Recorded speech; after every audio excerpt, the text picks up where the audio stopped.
ஒவ்வொரு ஆண்டும் மார்ச் 10ஆம் தேதி CSF Raising Day வந்து கொண்டாடிட்டு வராங்க. CSFக்கு நிதி திரட்டுறதுக்காக இந்த CSF Raising Day வந்து கொண்டாடுறாங்க. இந்த ஆண்டு 2023ஆம் ஆண்டில் வரக்கூடிய CSF Raising Day வந்து 54வது CSF Raising Day. Indian central armed police ஃபோர்ஸான CSFோட ஃபுல் ஃபார்ம் என்ன அப்படின்னு பார்த்தீங்கன்னா the central industrial security force. இதோட முக்கியமான வேலை என்ன அப்படின்னு பார்த்தீங்கன்னா இண்டஸ்ட்ரியல் செக்யூரிட்டி. இதோட ஹெட் குவார்ட்டர்ஸ் எங்கே இருக்குது அப்படின்னு பார்த்தோம்னா நியூ டெல்லி. இதை வந்து யார் நிர்வாகம் பண்ணுறோம் அப்படின்னு பார்த்தோம்னா union ministry of home affairs. Indian பார்லிமெண்ட்டில் இதுக்குன்னு ஒரு ஆக்டை பாஸ் பண்ணி மார்ச் 10ஆம் தேதி 1969 CSF வந்து எஸ்டாப்ளிஷ் பண்ணாங்க. அதே மாதிரி ஜூன் 15 1983 இது ஆர்ம்டு ஃபோர்ஸாக வந்து மாற்றினாங்க. CSFை பொறுத்த வரைக்கும் பார்த்தீங்கன்னா 12 ரெஜிமெண்ட் இருக்குங்க. அதே மாதிரி ட்ரைனிங் இன்ஸ்டியூஷன் மொத்தம் வந்து 8 இருக்குது. CSF வந்து யாரை வந்து பாதுகாப்பாங்க அப்படின்னு பார்த்தீங்கன்னா பப்ளிக் செக்டார்ஸ் மட்டும் இல்லாமல் ப்ரைவேட் செக்டார்ஸையும் சேர்த்து வந்து பாதுகாப்பாங்க. உதாரணத்துக்கு பார்த்தோம் அப்படின்னா nuclear facilities, airlines, hydro electric dams, historical monuments, Delhi metro rail, அப்புறம் இந்திய ரூபாய்களை வந்து அச்சடிக்கக்கூடிய இடம், அப்புறம் வந்து பார்த்தீங்கன்னா இவங்க போலீஸோட சேர்ந்தும் பார்த்தீங்கன்னா இவங்க இணைஞ்சும் வந்து செயல்படுவாங்க. CSF Raising Day வந்து பார்த்தீங்கன்னா மார்ச் 10ஆம் தேதி 2023 மார்ச் 10ஆம் தேதி வந்து நிதி திரட்டுறதுக்காக கொண்டாடினாங்க அப்படின்னு பார்த்தோம். இது எப்படி வந்து நாம் ஞாபகத்தில் வைக்கலாம் அப்படின்றது பார்த்துருவோம். எப்போதும் போல் பார்த்தீங்கன்னா மார்ச் 10க்கு வந்து அந்தந்த லெட்டர்ஸை வந்து நம்ம எடுத்து வச்சுக்கிடுவோம். அது மாதிரி 54வது CSF Raising Dayக்கு வந்து அந்தந்த லெட்டரை வந்து நீங்கள் எடுத்து வச்சுக்கோங்க. 1 அப்படிங்கிற நம்பருக்கு வந்து T, 0 அப்படிங்கிற நம்பருக்கு வந்து Z, 54 அப்படிங்கிற நம்பருக்கு வந்து பார்த்தீங்கன்னா LR அப்படிங்கிற ஒரு லெட்டரை வந்து எடுத்து வச்சுக்கிடுவோம். இப்போ என்ன செய்யணும் அப்படின்னு பார்த்தீங்கன்னா ஒரு ஆர்ச் இருக்குது. அந்த ஆர்ச்சில் வந்து 2 CSF வந்து பாதுகாத்துட்டு வராங்க. இது மாதிரியான விஷயத்தை வந்து நம்ம அடிக்கடி பார்ப்போம். CSF அப்படின்னாலே 2 பக்கமும் நின்று தான் பாதுகாப்பாங்க. இப்போ வந்து மார்ச் 10க்கு வந்து பார்த்தீங்கன்னா TZ அப்படிங்கிற ஒரு லெட்டரை வந்து எடுத்து வச்சுருப்போம். டிஷர்ட்டை வந்து டென்ஷன் வச்சுக்குவாங்க. எப்போவுமே CSF வந்து பார்த்தீங்கன்னா வாசலில் பாதுகாத்துட்டு இருக்கக்கூடிய CSF வந்து பார்த்தீங்கன்னா டென்ஷனோட தான் இருப்பாங்க. அதே மாதிரி பார்த்தீங்கன்னா 54வது CSF Raising Day அப்படிங்கிறதுல 5 நாளுன்னு இருக்குது பார்த்தீங்கன்னா லெஃப்ட் சைடு ஒரு ஆள், ரைட் சைடு ஒரு ஆள் வந்து எப்போவுமே பார்த்தீங்கன்னா பாதுகாத்துட்டு வருவாங்க. இந்த ஒரு காட்சியும் இந்த ஒரு சூழ்நிலையும் பார்த்தீங்கன்னா கற்பனை பண்ணிக்கிட்டீங்க அப்படின்னா மார்ச் 10 வந்து CSF Raising Day. அது மாதிரி 2023ஆம் ஆண்டில் வந்து CSF Raising Day வந்து பார்த்தீங்கன்னா 54வது CSF Raising Day அப்படிங்கிறத ஈஸியாக நம்ம ஞாபகத்தில் வச்சுக்கலாம்.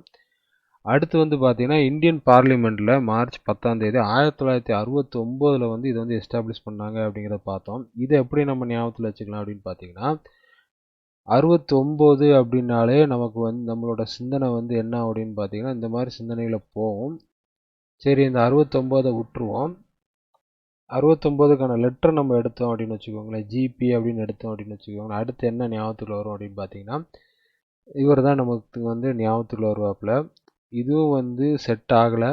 அடுத்து என்ன ட்ரிக்கு பயன்படுத்தி இதை ஞாபகத்தில் வைக்கலாம் அப்படின்னு பார்த்தோம்னா CSFை பொறுத்த வரைக்கும் பார்த்தீங்கன்னா அவங்களோட கோல் வந்து ப்ரொடெக்ஷன். சரி, இதை வந்து இந்த வாக்கியத்தை வந்து ஞாபகத்தில் வச்சுக்கோங்க.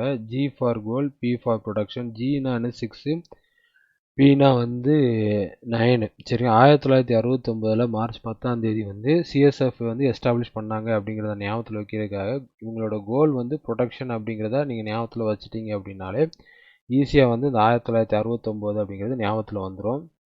அடுத்து வந்து என்ன அப்படின்னு பார்த்தீங்கன்னா இது ஆர்ம்டு ஃபோர்ஸை வந்து 1983 வந்து கொண்டு வந்தாங்க ஜூன் 15ஆம் தேதி.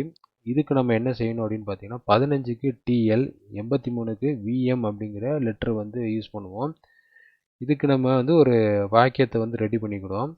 டாப் லெவலில் இருக்கக்கூடிய ஆர்ம் ஃபோர்ஸில் வந்து ஜாயின் பண்ணணும் அப்படின்னா வெறித்தனமான மோட்டிவேஷன் இருந்தால் மட்டும்தான் ஜாயின் பண்ண முடியும். அதாவது ஜாயின் அப்படின்னா ஜூன் அப்படிங்கிற மாதத்தை வந்து நம்ம ஞாபகத்தில் வச்சுக்கலாம். VMக்கு வந்து பார்த்தீங்கன்னா வெறித்தனமான motivation, top level armed force அப்படின்னு இந்த வாக்கியத்தை நீங்கள் சொல்லி ஞாபகத்தில் வச்சிட்டிங்க அப்படின்னாலே ஜூன் 15 1983 வந்து இந்தியன் பார்லிமெண்ட் மூலமாக CSF வந்து ஆர்ம்ட் ஃபோர்ஸாக வந்து மாற்றினாங்க அப்படிங்கிறத ஞாபகத்தில் வச்சுக்கலாம். இதே இது வந்து என்ன அப்படின்னு பார்த்தீங்கன்னா அடுத்து வந்து 12 ரெஜிமெண்ட்ஸு, 8 இன்ஸ்டிடியூஷன் அப்படிங்கிறத நம்ம ஞாபகத்தில் வைக்கணும். இதுக்கு நம்ம என்ன பண்ணிக்கலாம் அப்படின்னு பார்த்தீங்கன்னா இந்த VMல இருக்கக்கூடிய அந்த லெட்டர் மட்டும் எடுத்துக்கிட்டோம். 1983 இருக்குது பார்த்தீங்களா, ஏற்கனவே வந்து அதை நம்ம மனப்பாடம் பண்ணிட்டோம். மெமரைஸ் பண்ணிட்டோம். இப்போ இதில் வந்து அதை பயன்படுத்தி இதை வந்து நம்ம மெமரைஸ் பண்ணிக்கிடுவோம். விஎம்மில் இருக்கக்கூடிய அந்த வேல்முருகன் அப்படிங்கிற விஷயத்தை எடுத்துக்கோங்க. முருகனை பொறுத்த வரைக்கும் பார்த்தீங்கன்னா அந்த காலத்தில் அவர் ஒரு சிஎஸ்எஃப் மாதிரி கற்பனை பண்ணிக்கோங்க. அவர் வந்து 6 படை வீடை பயன்படுத்தி பாதுகாத்தாப்புல. இப்போ இருக்கக்கூடிய சிஎஸ்எஃப் வந்து அதோட டபுள் மடங்கு 6 வந்து டபுள் பண்ணிங்கன்னா 12 ரெஜிமெண்ட்ஸ்னு அப்படின்னு வந்துடும். இந்த 12 ரெஜிமெண்ட்ஸை வந்து ஈஸியாக வந்து நீங்கள் இந்த படத்தை வச்சு நீங்கள் வந்து ஞாபகத்தில் வச்சுக்கலாம். அடுத்து வந்து பார்த்தீங்கன்னா 8 இன்ஸ்டியூஷன் வந்து எங்கேருந்து கொண்டு வரலாம் அப்படின்னு பார்த்தீங்கன்னா இந்த 1983 இருக்கக்கூடிய இந்த நம்பரை வச்சு நம்ம ஞாபகத்தில் வச்சுக்கலாம். 12 ரெஜிமெண்ட்ஸில் இருக்கக்கூடிய 1 2 இருக்குது பார்த்தீங்கன்னா, அதை கூட்டினீங்கன்னா 3ன்னு வரும். 8 3. அப்போ இந்த 8 வந்து நீங்கள் 8 இன்ஸ்டியூஷன் அப்படிங்கிறத ஞாபகத்தில் வச்சுக்கோங்க. ஏன்னா 1983 வந்து இந்தியன் பார்லிமெண்ட் மூலமாக இது வந்து ஆர்ம்டு ஃபோர்ஸாக மாற்றினாங்க. அதனால் அந்த 8 இன்ஸ்டியூஷன் வந்து சிஎஸ்எஃப்ல இருக்குது அப்படிங்கிறத ஞாபகத்தில் வச்சுக்கோங்க.